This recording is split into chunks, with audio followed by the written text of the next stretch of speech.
Morning, Peter Racy here, Anzac Day Precinct YouTube channel, and I've just come up to do a little bit more footage in relation to making the case that a major refurbishment is desperately needed here at the Australia Remembers Freedom Wall. And immediately behind me, the National Australia Freedom Wall is actually located up on the top of that knoll. And this is one of the major thoroughfares, and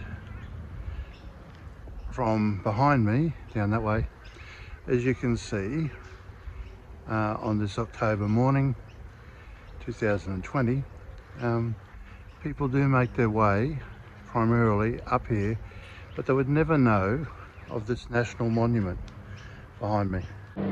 As they walk up the hill, they will get glimpses of the structure, but without signage directing people's attention to it, there's no reason why general passers-by would even bother to go and have a look.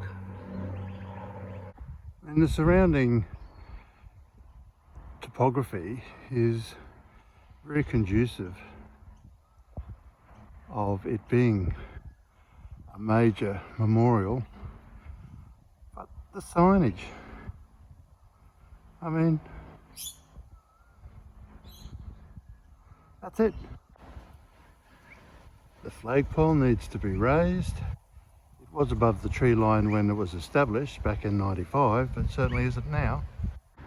The flag is flown permanently, which is fine if there were uplights, which there are certainly none that I can see. It was a significant memorial to the peace that the end of war brought to us, and this bridge is actually symbolic because that represents that the people of Australia had to travel overseas over water, even though very rarely would water flow underneath this particular bridge. A significant memorial, although now I notice on the plaque here that it says the concept of the National Australia Remembrance Freedom Wall had its origin in the national commemoration of the end of World War II. And interestingly, there are more than just simply names engraved. There is actually a burial plot in amongst the Freedom Wall, albeit a burial of the ashes of crosses from the field of remembrance that was planted in King George Square. Certainly in the early morning, it is a very attractive structure.